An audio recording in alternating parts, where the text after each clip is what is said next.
কোথাও ঘুরতে গিয়ে বা পরীক্ষা দিতে গিয়ে যদি ভূতের কবলে পড়ি তাহলে কেমন হয়? ভাবতেই অবাক লাগে না? ঠিক তেমনই যখন আমরা কোথাও ঘুরতে যাই আর কোনো হোটেলে স্টে করি, বেশিরভাগ হোটেলেরই কিন্তু কোনো না কোনো একটা রুমেতে প্যারানর্মাল অ্যাক্টিভিটিস থাকে। এমনকি সেই হোটেলের সেই ভুতুড়ে রুমে আমরা চিকেন মাটনও খেয়ে ফেলি বা সেখান থেকে কিছু জিনিস নিয়েও চলে আসি। এটা কিন্তু করা আমাদের জন্যই ক্ষতিকর। তো সেরকমই একটা ভুতুড়ে রুমে তুমি একা থাকো, কেমন হয়? সারা রাত শুধু ভুতুড়ে রুমে তুমি আর সেই এন্টিটিগুলো, জাস্ট ইম্যাজিন, হ্যাঁ না? তো এমনই একটা রিয়েল লাইফ এক্সপিরিয়েন্স শেয়ার করেছেন আসানসোল থেকে গৌরব চক্রবর্তী। তো চলুন তার মুখেই শুনে ফেলি তার জীবনে ঘটে যাওয়া সত্যি ভৌতিক কাহিনী। হ্যাঁ, হ্যালো। হ্যাঁ, বল। হ্যাঁ, গৌরব কেমন আছো? হ্যাঁ, ভালো আছি। তুমি কেমন আছো? আমি ভালো আছি। তুমি তোমার জীবনে একটা ঘটে যাওয়া ভৌতিক অভিজ্ঞতা শোনাবে বলেছিলে। হ্যাঁ, হ্যাঁ, হ্যাঁ। তো প্রথমে বলে দিই, তোমার নাম গৌরব চক্রবর্তী। আমি পশ্চিম বর্ধমানের অন্তর্গত আসানসোলে থাকি। আর যে ঘটনাটা বলবো, মানে এটা অ্যাকচুয়ালি তোমার 2022 সালের ঘটনা। ঠিক আছে? আচ্ছা। মানে এটাই, আমি এসব জিনিসে বিশ্বাসও করতাম না, কিছুই করতাম না। ঠিক আছে? বাট এটা হওয়ার পরে মানে আই রিয়েলাইজ কি না, এইসব জিনিস এক্সিস্ট করে। তো আমি প্রথম থেকে স্টার্ট করছি জার্নিটা, কিভাবে হলো, কিভাবে মানে যা কিছু হলো। আচ্ছা। হুম। হুম। অ্যাকচুয়ালি একটা আমার পরীক্ষা ছিল রেলওয়ের। ঠিক আছে? যেটার ফর্ম বেরিয়েছিল 2019-এ, বাট ডিউ টু কোভিড 2020-তে ওটার পরীক্ষা হয়নি। তো পরীক্ষা হয়েছিল 2021 সালের আহ, জানুয়ারি মাসে, ফার্স্ট ফেজের যে পরীক্ষাটা। তো ওটা কলকাতাতে সেন্টার পড়েছিল, ওটা কলকাতায় হয়েছিল। তো ওটা পাস করার পরে আমাদের সেকেন্ড ফেজের যে এক্সামটা হয়, মেন্সের এক্সাম, হুম। মেন্সের এক্সামটা দিয়েছিল, আমার সেন্টার দিয়েছিল ছত্তিশগড়ের ভিলাইতে। ভিলাই নগর বলে একটা জায়গা, ভিলাই আলাদা, ভিলাই নগরটা আলাদা। ভিলাই নগরে দিয়েছিল। ঠিক আছে? তো ওটা তোমার 2022 সালে পড়েছিল, 22 সালের মে মাস। মানে ট্রিমেন্ডাস গরম আর কি সে সময়তে। ঠিক সে আছে? সময় সাংঘাতিক গরম। হ্যাঁ। আর মানে সেই সময়তে অনেক ঝামেলা চলছিল রেলওয়ের। ঠিক আছে? হুম। তো সেই জন্য রেলওয়ে কি করেছিল, মানে সবাইকার এক্সাম সেন্টার গুলো দূরে দূরে দূরে ফেলে দিয়েছিল। ঠিক আছে? তো যার জন্য কি হয়েছিল, আমার সঙ্গে আমার তিনজন বন্ধু ছিল, ওদের চেন্নাইতে পড়ে গেছিল, আমার পড়ে গেছিল ছত্তিশগড়ে, আমি একাই ছিলাম। আচ্ছা। ঠিক আছে? এবার ভিলাইনগর তো ধরো সেরকম বিশেষ কোনো টুরিস্ট স্পট ফট নয়। ঠিক আছে? যে ওখানে আমাকে গিয়ে সবকিছু বুক করতে হবে, প্রথম কথা আমি এখান থেকে ট্রেনই পাচ্ছিলাম না। ঠিক আছে? তো যাই হোক, একটা স্পেশাল ট্রেন দিয়েছিল তোমাদের এই সাঁতরাগাছি থেকে। তো আমি ওই ডেটটা আমার এক্স্যাক্টলি মনে নেই, মে মাসের কোন দিন। ঠিক আছে? বাট ওই দিনকে ট্রেনে চেপেছিলাম তোমার বিকেল দিকে ট্রেনে চেপে আমি আহ, সকালে ছত্তিশগড়ে নেমেছি। ওই ভিলাই নগরেরই একটা স্টেশন ছিল, ওই স্টেশনে। তো ধরো, মানে আমার কাছে আনএক্সপেক্টেড ছিল, আমি কোনো হোটেল ফোটেল কিছু ঠিকঠাক মানে করেই যাইনি। ঠিক আছে? আমি ভেবেছিলাম যে ছোটখাটো জায়গা তো আরামসে কিছু না কিছু হোটেল ফোটেল পেয়ে যাব। বাট অনেক স্টুডেন্ট ছিল, মানে ধরো আহ, বিশেষ করে বিহার, ঝাড়খণ্ড, মধ্যপ্রদেশ, এখান থেকে প্রচুর স্টুডেন্ট এসেছিল। তো অটোমেটিক ওখানে সব হোটেল বুক হয়ে যায়। ঠিক আছে? এবার মানে আমি মেন তোমার টাউন, পরিচিত ওখানে কেউই ছিল না, তুমি? আমার পরিচিত কেউ ছিল না। ঠিক আছে? বেশিরভাগই অন্য স্টেটের ছেলেরা ছিল। আর কলকাতার যারা গেছিল, ঠিক আছে, তারা অন্যান্য মানে ভিলায়ের আরেকটা জায়গা আছে দুর্গ বলে, উর্গ না দুর্গ এরকম কিছু নাম। হুম। ঠিক আছে? তাদের সেন্টার ওইখানে পড়েছিল, আমারই একমাত্র সেন্টার ছিল যে ওই ভিলাই নগরীতে পড়েছিল। আর বাদ বাকি সবাই বাইরের স্টুডেন্ট। ঠিক আছে? ওই বিহার, ছত্তিশগড়, কেউ আসছে আসাম থেকে, এখান থেকে এরকম। তো ওরা আগে থেকে সবকিছু বুক করে দিয়েছে, আর আমি বুক করিনি। আর সত্যি কথা বলতে আমার অতটা দিতে যাওয়ার ইচ্ছে ছিল না, কারণ আমার সামনে আরেকটা এক্সাম ছিল। তাও আমি দিতে গেছিলাম, তো এক্সামে আমাদের 3টে পেপার ছিল 3 দিনের। তো আমাকে ওখানে 3 দিন থাকতেই হতো, যেদিন নেমেছি তারপর থেকে 3 দিন। ঠিক আছে? হুম। তো আমি ধরো মেন টাউনে যাচ্ছি, মেন টাউনে তো কোনো হোটেল লজ কোনো ফাঁকা নেই। কয়েকটা হোটেল ফোটেল দেখছিলাম, সেগুলোর মানে বীভৎস রেট। ঠিক আছে? অত রেট নিয়ে আমি 3 দিন থাকতে পারবো না। হুম। 2000 টাকা করে একটা নর্মাল রুমের রেট বলছে। আর ওখানে নর্মাল রুমে মানে তুমি ওই গরমে নর্মাল রুমে তুমি থাকতে পারবে না, এখানকার গরম কিছুই নয়। মানে মানে মনে হচ্ছে আমি রাজস্থানে চলে গেছি, এমন গরম ওখানে। আচ্ছা। ঠিক আছে। আমি ওখানে কোনো হোটেল ফোটেল পাচ্ছি না, অনেকক্ষণ ধরে মানে এদিক ওদিক করছি, সে সকালে নেমেছি। ঠিক আছে। পরে কিছু করে হোক আমি তখন ওয়োটা ইনস্টল করলাম। ঠিক আছে। যদি ওয়োর কোনো হোটেল পাই তাহলে আমি চলে যাবো। তো একটা হোটেল আমি ওয়োতেই পেলাম। সেটা ছিল তোমার ভিলাই নগর থেকে অনেকটা দূরে, একটা রিমোট লোকেশনে। ঠিক আছে, একটু দূরে, আচ্ছা। একটু মানে ভালোই দূরে ধরে না, ওই আশেপাশে সেরকম কিছু নেই। ঠিক আছে, ওইখানে আমি পেলাম, তো একটা অটো বুক করলাম। বললাম হোটেল আমার থাকা নিয়ে দরকার আছে কোনো রকমে। ঠিক আছে, আর হোটেলটার রেটটা কম ছিল, পার ডে 1000 করেছিল। ঠিক আছে, উইথ কুলার, কুলার ছাড়া তুমি ওখানে হোটেলে থাকতে পারবে না এই গরমে। আচ্ছা। হ্যাঁ, তো হোটেলে গেলাম। আহ ওরা বললো যে ঠিক আছে তাহলে আপনি চেক ইন করে নিন। আর ওর হোটেলটা বেশি বড় নয়, একটা ছোট হোটেল, ওইরই হোটেল। বাট ছোট হোটেল, আমি একটু আনকমফোর্টেবল হচ্ছিলাম কোনো রকমে। বাট ঠিক আছে, আমাকে তো অ্যাডজাস্ট ধরো করতেই হবে। তো সেই হিসেবে আমি চেক ইন করে গেলাম হোটেলে। তো আমাকে নিচে রুম নাম্বার দিয়েছিল, রুম নাম্বারটা আমার এখনো মনে আছে, রুম নাম্বার 4। ঠিক আছে। হুম। ওই রুম নাম্বারে গেলাম। রুমে গিয়ে আমি প্রথম যেটা নোটিস করলাম, দেখছি তোমার যেখানে জামা কাপড় গুলো ঝোলানোর জায়গা থাকে, যে হ্যাঙ্গিং ইয়েটা, ওখানে দেখছি বড় তোমার রুদ্রাক্ষর মালা ঝোলানো আছে। আমি ভাবছি কেউ হয়তো ফেলে টেলে চলে গেছে, এখানে হয়তো ঝোলানো আছে। গিয়ে পরে নর্মাল ছিলাম, তোমার স্নান টান করলাম, খাওয়া দাওয়া হলো। তারপরে প্রচন্ড টায়ার্ড, আগের দিনকে যেহেতু আমি এসেছি, মানে ওই দিনকে আমি এসেছি, আগের দিন সারা রাত জাগা আছে ট্রেনে। হুম। তো রাত্রেবেলা 10টা বেজেছে, 10টা বাজতে না বাজতে আমি খেয়ে দেয়ে, খাবার দাবারও ওরকম সেরকম কিছু নেই ওখানে, খাবার দাবার খেয়ে কোনো রকমে মানে ঘুমিয়ে গেছি। ফার্স্ট রাতে কটার সময়, ঠিক 2টো না 2:30টার সময়তে আমার ঘুমটা জাস্ট ভাঙলো একবার। ঠিক আছে। হুম। ঘুমটা ভাঙলো মানে একটা আওয়াজ শুনে। তো আওয়াজটা কিছু না, বাথরুমে কলটা তোমার খুলে গেছে।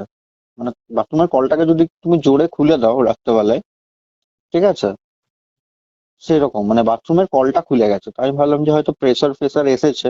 হুম। তারপরে উঠলাম, উঠে পরে বাথরুমের কল টল বন্ধ করলাম, পুরো জোরে কল খোলা বাথরুমে। তো বাবা।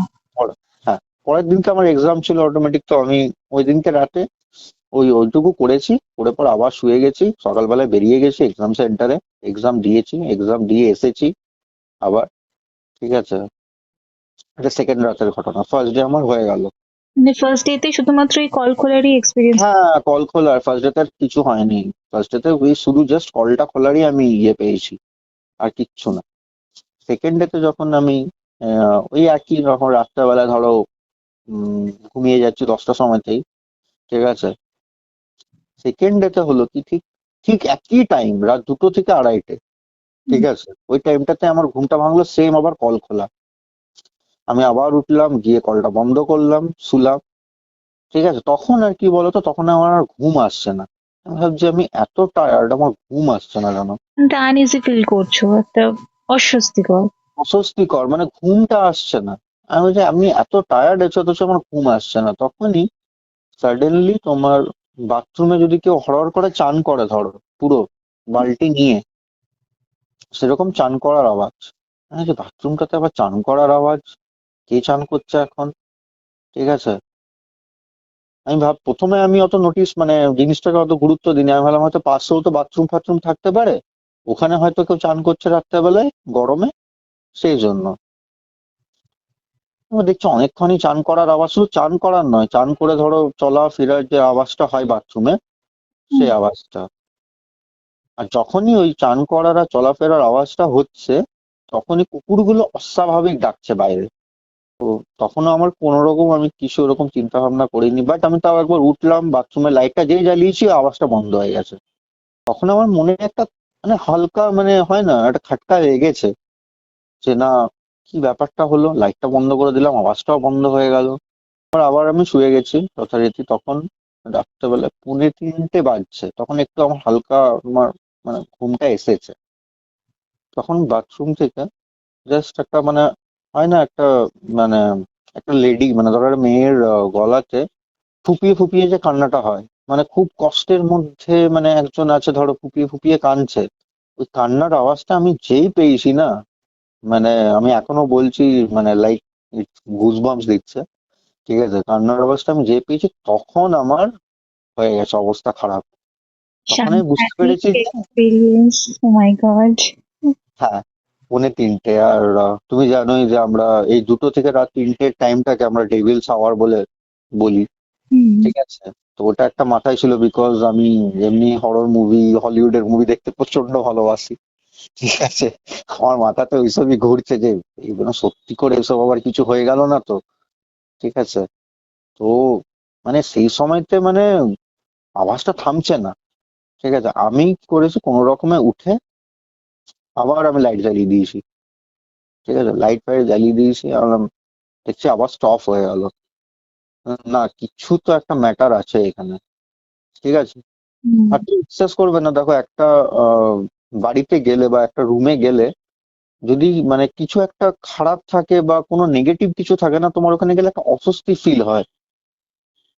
ঠিক আছে, তো আমার ওখানে প্রচন্ড অস্বস্তি ফিল করছিল রুমটাতে।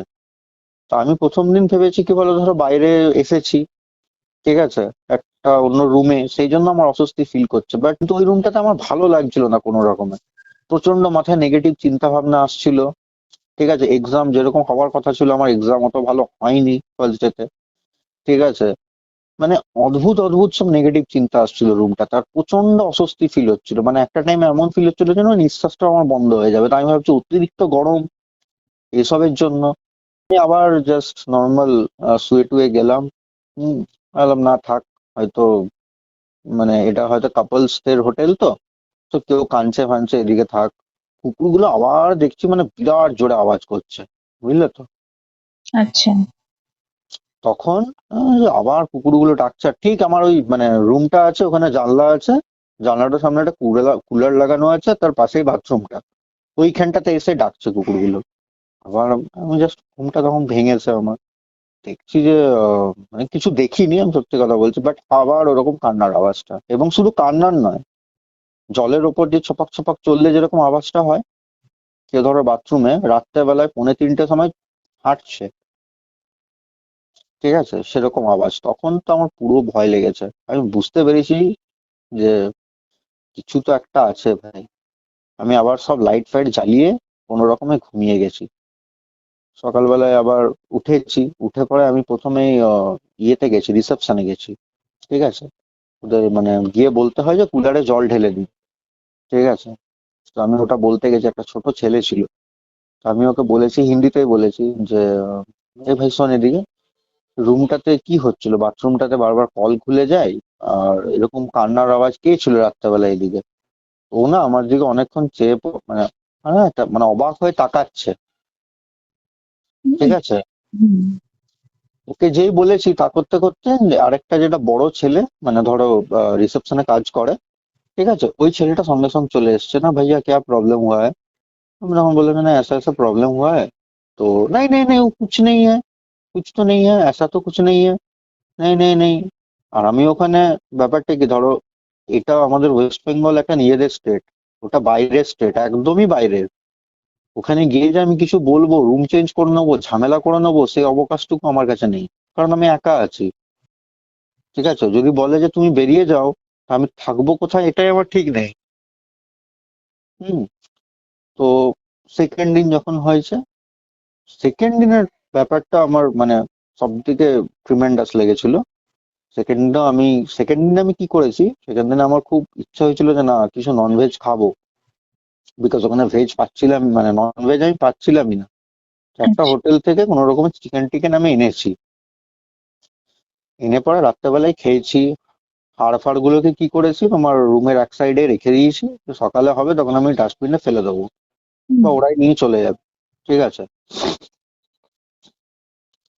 রাত্রেবেলাতে তোমার ঠিক ওই রকমই টাইম হবে আবার, ওই এটা ঠিক ওই 1:30 থেকে 2টোর মধ্যেই হবে। আবার আমার ঘুমটা ভেঙেছে না কিসের আওয়াজে, না তোমার মনে হচ্ছে যেন রুমটাতে, মানে যেখানে আমি হাড়গোড় গুলো ফেলে রেখেছি, ঠিক আছে, সেটা সেটা যেন কেউ এসে পরে খাচ্ছে, মানে হয় না, যদি কেউ খায় কচমচিয়ে চিবিয়ে কামড়িয়ে, ঠিক আছে, একটা আওয়াজ হয়, ধরো কুকুর ফুকুর যদি খায়, একটা কড়মড় হাড় কড়মড় করে আওয়াজ হয়। কড়মড় কড়মড় করে আওয়াজ হচ্ছে। আমি ভাবছি কিসের আওয়াজ হচ্ছে, হাড়গুলোকে খাচ্ছে। তো আমি প্রথমে ভেবেছি ইঁদুর ফিন্দুর ঢুকেছে হয়তো, বড় ছুঁচো ফুচো, ঠিক আছে, কিন্তু না, এরকম তো ছুঁচোর খাওয়ার আওয়াজ হবে না। ঠিক আছে, আর বেডটা অনেকটা বড় ছিল, বেডটা থেকে তোমার ডিস্টেন্স ছিল একটু। আমি জাস্ট মানে কোনো রকমে জাস্ট তাকিয়ে দেখছি। তো আমার পুরো মানে রুম অন্ধকার করা আছে, ঠিক আছে। মনে হচ্ছে যেন কোনো একটা জিনিস এসে ওগুলোকে, যেন মনে হচ্ছে না মানে বসে পড়ে জাস্ট ওগুলোকে খাচ্ছে। জাস্ট অবয়বটা দেখতে পাচ্ছ? অবয়বটা, হ্যাঁ, একদম একটা শ্যাডো, পুরোপুরি একটা শ্যাডো, ঠিক আছে, যেটা, হ্যাঁ, তবে আমি এইটুকু আমি দেখেছি যে চুল ছিল প্রচন্ড, চুল বড় বড় ছিল, জাস্ট একটা শ্যাডো ওটাকে বসে বসে খাচ্ছে।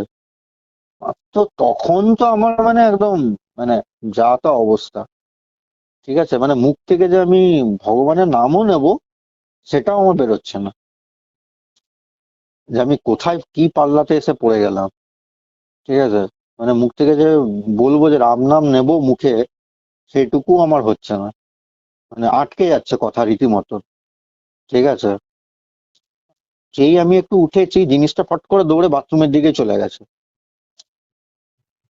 এবারে আমি উঠে পড়ে লাইট ফাইট সব জ্বালিয়ে দিয়েছি, আমি বললাম, না, এরকম করে আমি থাকতে পারবো না। আর যখন তোমার ওই খাবারের দিকটাতে দেখছি যে হাড়গোড় গুলো যেখানে ছিল আর কি, একটা হাড়গোড়ও নেই। কে খেলো তাহলে? আমি তো রেখে দিয়েছিলাম, ঘরে তো কুকুর বিড়াল কিছু তো নেই যে ঢুকে যাবে ওর রুমটাতে, ঠিক আছে। তখন আমি বুঝে গেছি যে ভাই কিছু আছে এই রুমটাতে, এ ভয়ানক, ঠিক আছে। এবারে তোমার লাইট ফাইট আমি জ্বালিয়ে শুয়ে গেছি অটোমেটিক। যখন আমি লাইট ফাইট জ্বালিয়ে শুয়েছি, তারপর আমি কি করেছি, ফোনে হনুমান চালিসা চালিয়ে দিয়েছি। হনুমান চালিসা চালানোর পরে অটোমেটিক আমার ঘুম আসছে। কিন্তু ঘুম আসলে কি হবে, ভেতরে তো নেই, কিন্তু বাইরে হয় না, তোমার কি বলে, জানলার পাশে এদিক ওদিক যদি কেউ চলাফেরা করে তুমি তো বুঝতে পারবে। হুম, সে তো অবশ্যই। হ্যাঁ, এবারে আমার চোখ যাচ্ছে ওই জানলাটার দিকে। আর জানলাটাকে আমি বন্ধ করতে পারছি না, একটা কারণ জানলাটার সঙ্গে কুলারটা অ্যাটাচ করা আছে। কিরকম মনে হচ্ছে বলো তো, জানলা দিয়ে তুমি যদি কাউকে উঁকি মেরে দেখো, একবার করে টুকি ফট করে একবার মেরে দেখছো, আমি যে তাকাচ্ছি তখন জিনিসটা সরে যাচ্ছে। আর পুরো বোঝা যাচ্ছে জানলা থেকে আমাকে নোটিস করছে। মানে ওই দিনকে রাত, হ্যাঁ, ওই দিনকে রাতটা মানে একদম মানে যাচ্ছে তাই কেটেছে আমার। আমি সকালে উঠে আবার সেম রিসেপশনে গিয়ে বলেছি, नहीं भैया आपका ही प्रॉब्लम हो रहा है तो आप छोड़ दीजिए। আমাকে বলছে, ঠিক আছে, आप छोड़ दीजिए, आपको कौन रहने बोला है। হুম। আর আমি বুঝতে পারছি ওরা কিন্তু সব জানে ওখানে, ঠিক আছে। যাতে কথাটা লিক না হয়ে যায়, ওদের রেপুটেশনটা খারাপ না হয়ে যায়। একদম এক্স্যাক্টলি, ঠিক আছে। তো আমি বলেছি যে না বাবা, আজকের দিনটা তো মানে এটা আমার লাস্ট ডে হবে। এবার এটা তোমাকে বলছি, এটা লাস্ট ডে, এটা থাকবো, আমি সকালবেলা বেরিয়ে যাব, ঠিক আছে। তো লাস্ট ডে হবে, ঠিক আছে, চলো পরীক্ষাও দিলাম। সন্ধ্যাবেলা এসেছি বাড়ি, হোটেলে। সন্ধ্যাবেলা আসার পরে আমি একটু বেরিয়েছি, বেরোনোর পরে ওখানে কি করব ভালো লাগছে না, মাথা ব্যথা ধরে গেছে রীতিমতন। আর আমি ব্যাপারটা কি হচ্ছে, আমি কাউকে বলতে পারছি না। আমি যদি বাড়ির লোককে বলি, বাড়ির লোক টেনশন করতে শুরু করে দেবে, ঠিক আছে। কোনো বন্ধু বান্ধব নেই যার সঙ্গে আমি এটা শেয়ার করব। তো ওখানে সামনে একটা দেখছি তোমার হনুমানজির মন্দির ছিল, মানে রামের মন্দির, ঠিক আছে, রামচন্দ্রের মন্দির, হনুমানজির মন্দির। ওখানে দেখছে আরতি হচ্ছে, দিনটা ছিল মঙ্গলবার, এটা আমার মনে আছে। তো আচ্ছা। হ্যাঁ, তো সবাইকে ভোগ প্রসাদ দিচ্ছে ওরা। তো আমি ওখানে গেছি অটোমেটিক, তো ভোগ প্রসাদ দিল। তো আমি ওই যে পণ্ডিতজি ছিল তাকে বললাম যে আমাকে একটু ফুল টুল দিতে, ঠিক আছে। তো আমি জানি না ওই পণ্ডিতজি কে ছিল কি ছিল কিছু জানি না, বাট ও আমাকে দেখে একটা কথা বললো যে বাবু তুই একটু সাবধানে থাকিস, মানে হিন্দিতেই বললো আর কি, হুম। তুই এটা নিয়ে যা, তোর কিচ্ছু হবে না। হুম। তো আমি জানি না কে ছিল না ছিল, বা উনি কিছু জানেন কি না সেটুকুও জানি না। আমি জাস্ট ওগুলো নিয়ে এসেছি ওই দিনকে রাতে, ফুল টুল গুলো নিয়ে বালিশের তলাতে নিয়ে আমি ঘুমিয়েছি। ওই দিনকে রুমে কিছু হয়নি, ঠিক আছে। আর রাত্রেবেলায় আমার সব থেকে প্রবলেম হচ্ছে বাথরুমের প্রতি আমার আতঙ্ক হয়ে গেছে, আমি বাথরুম যেতে পারছি না রাত্রেবেলায়। রুমে কিছু হয়নি, ওই দিনকে হয়েছে বাইরে। এই ঠিক ফুপিয়ে ফুপিয়ে কান্না, বাইরে থেকে কাঁদছে বসে বসে ওই জানলাটার সামনে কুলারে, তোমাকে বললাম যে জানলাটার সামনে যেটা কুলারটা লাগানো আছে ওইখানটাতে বসে বসে ও কাঁদছে। আবার একটা কান্নার আওয়াজ পাইনি আমি রাত্রেবেলা ওই দিনকে। একটা ছেলেরও আওয়াজ পেয়েছি, ছেলেটাও কাঁদছে, এও কাঁদছে। একটা মেয়েরও মানে লেডিরও কান্নার আওয়াজ, একটা ছেলেরও কান্নার আওয়াজ। মানে এগুলো আমার এরকম হচ্ছে রুমের বাইরে থেকে হচ্ছে? এটা রুমের বাইরে থেকে হচ্ছে, ঠিক আছে? কারণ আমাকে একটা তোমার জল টাইপের কিছু দিয়ে দিয়েছিল, আহ, স্নান জল তো ইয়ে হয় না, এগুলো ঠাকুরের ওখানে দেয়, তো ওটা জ্বর আমাকে নাকি? দিয়েছে। হ্যাঁ, ওই জলটা আমি রুমের মধ্যে ছিটিয়ে দিয়েছিলাম, ঠিক আছে? তো ওই জলটা আমাকে দিয়েছিল। তো রুমের বাইরে থেকে ওই আওয়াজ, প্লাস হচ্ছে আরেকটা জানলা ছিল যেটা আমার আহ কি বলে বেডের সঙ্গে অ্যাটাচ ছিল, ঠিক আছে? ওটা আমি বন্ধ করে রাখতাম। কিছুক্ষণ পরে দেখছি ওই জানলাটাতে স্ক্র্যাচ করার আওয়াজ, মানে যেটা কেউ যদি নখে করে খামচায়, কোনো কুকুর বিড়াল কেউ যদি জানলাটাকে নখে করে খামচায়, তো কিরকম একটা আওয়াজ হবে, পুরো এরকম আওয়াজ পুরো জানলাটাতে। আর বিড়াল কুকুরের নখের মানে কি বলবো আওয়াজ ওইরকম হবে না, এটা মনে হচ্ছে কেউ বড় সড়ো, যার খুব ভালো নখ আছে, ঠিক আছে, সে স্ক্র্যাচ করছে, তার আওয়াজ। আমি ওই রাতটা কোনো রকমে কাটিয়েছি, ঠিক আছে? ভোরবেলা 4টে 5টা বেজেছে, আমি উঠে চলে গেছি। হুম। বাইরে মানে আমি থাকতে পারছি না রুমটাতে আর।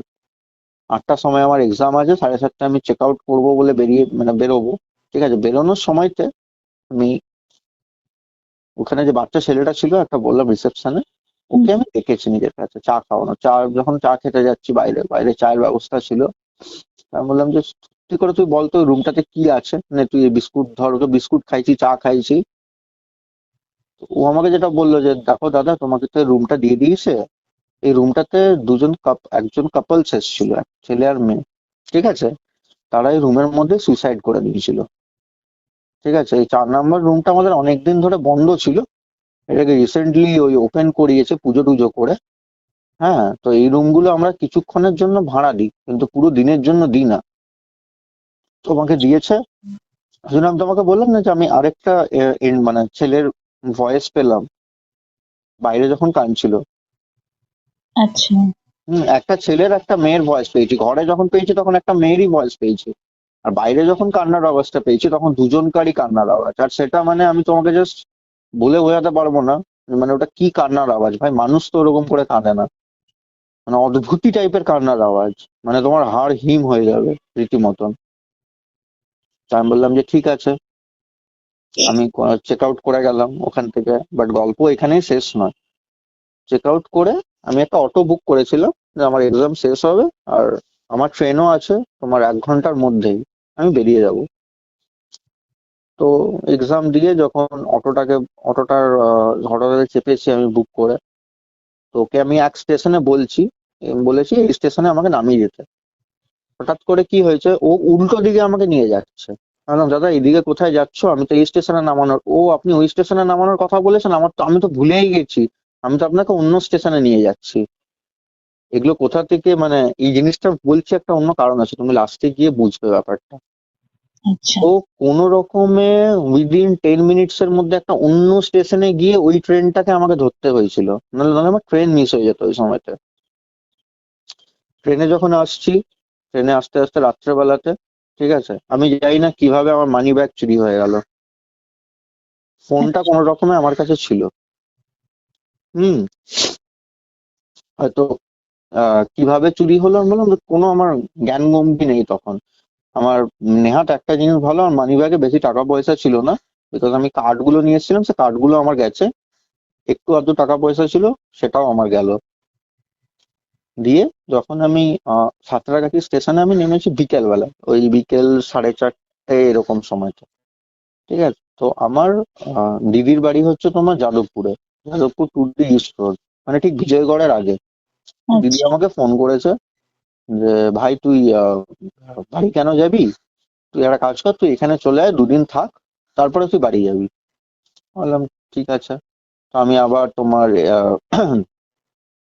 যাদবপুর গেলাম দিদির কাছে। এবারে গিয়ে পরে দিদি বলছে কাপড় জামাগুলো সব ছেড়ে দে, তুই চান টান কর, ঠিক আছে? আর অতিরিক্ত গরম তো পারছি না। বললাম, না আমি চান টান করি। চান টান করলাম, চান টান করার পরে আমি জাস্ট খালি গায়ে তোমার বাইরে এসেছি, বুঝলে তো, রুমে এসেছি। দিদি বলছে যে এ ভাই তোর পিছনে কি হয়েছে রে, পিঠে এগুলো? কি হয়েছে? আমি ভেবেছি হয়তো গরমের জন্য হয়তো হয় না। বলছে দেখ তো তোর জ্বলছে কিনা। দিদি হাত দিয়েছে। আমি বললাম হ্যাঁ জ্বলছে তো। বলছে গোটা পিঠটাতে এরকম স্ক্র্যাচ। এগুলো কি আঁচড়ানোর হয়েছে? দাগ। হ্যাঁ আঁচড়ানোর দাগ। বলছি কি হয়েছে তোর গোটা পিঠটাতে?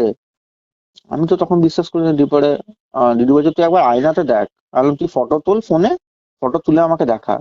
তখন ও ফটোটা আমাকে দেখিয়েছে না, গোটা পিঠে আমার আঁচড়ানো লাল লাল লাল লাল দাগ, গোটা পিঠে। দিদি বলছে কি হয়েছে ব্যাপারটা? আমি বললাম এরকম এরকম এরকম জিনিস হয়েছে। ঠিক আছে। বলছে ঠিক আছে দাঁড়া, তাহলে তো কালকে তোকে কিছু ব্যবস্থা করতে হবে। তো দিদির বাড়িতে ছিলাম, দিদির ফ্ল্যাটে। দিদির ফ্ল্যাটে ছিলাম সারা রাত, আমি শুধু উল্টাপাল্টা এসব স্বপ্ন দেখেছি। মানে জাস্ট আমার মনে হচ্ছে যে জিনিসটা আবার যেন আমার কাছে এসেছে রাত্রেবেলায়। আচ্ছা। হ্যাঁ। তো কোনো রকমে হয়তো বললাম হনুমান চল্লিশা এসব শুনেই আমি কাটিয়েছি। সকালবেলাতে ওইখানেরই একজন তোমার জ্যোতিষ টাইপের কেউ ছিল, যে আর কি এসব জিনিস করে আর কি। তার কাছে আমাকে দিদি নিয়ে গেল।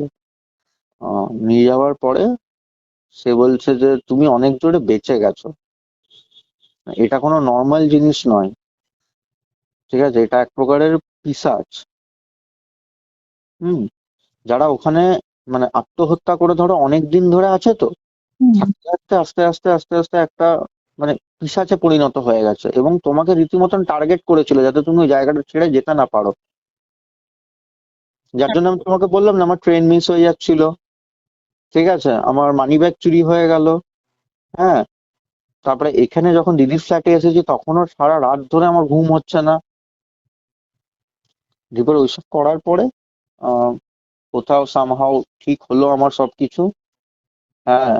সেই আমার এক্সপিরিয়েন্স ভয়ঙ্কর। এখনো যদি কোনো হোটেলে আমি স্টে করি, তো আমি অবভিয়াসলি কাউকে নিয়ে গিয়ে স্টে করি, কারুর সঙ্গে। একা আমি আমি বলছি না সব হোটেল এরকম বা সবকিছু, বাট একটা ভয় থেকেই গেছে কি আমি একা কোথাও আর স্টে করতে পারি না। সাংঘাতিক একটা এক্সপিরিয়েন্স, সাংঘাতিক। কেউ এক্সাম দিতে গিয়ে যে এরকম একটা সিচুয়েশনে পড়বে, তো মানে চিন্তা ভাবনার বাইরে না। হ্যাঁ, চিন্তা ভাবনার বাইরে, একদমই চিন্তা ভাবনার বাইরে। আমি তো দেখো, আমি ব্যাপারটা হচ্ছে কি, ঘুরতে জিনিস দেখতে ভালোবাসতাম, গল্প শুনতে ভালোবাসতাম, দ্যাটস মানে এটা এন্টারটেনমেন্ট পারপোজে। বাট এরকম যখন এনকাউন্টার আমার সঙ্গে হবে, সেটা তো আমি জীবনেও চিন্তা করিনি। ঠিক আছে, মানে আমি ভাগ্য ভালো যে আমি ওখান থেকে বেঁচে ফিরেছি।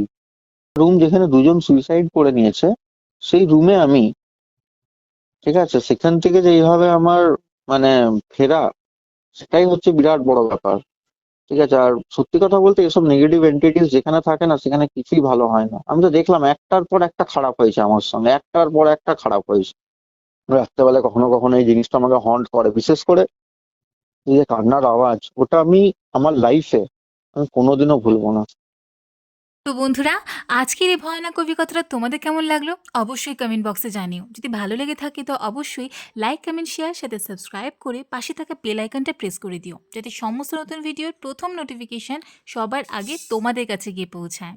ও হ্যাঁ, যদি তোমাদের জীবনে ঘটে থাকা কোনো ভৌতিক ঘটনা বা শোনা কোনো কাহিনী থাকে, তো অবশ্যই স্ক্রিনে আসে মেল অ্যাড্রেসে লিখে পাঠাতে পারো। অপেক্ষায় রইলাম কিন্তু। চলো tata, bye bye, stay bless, be happy.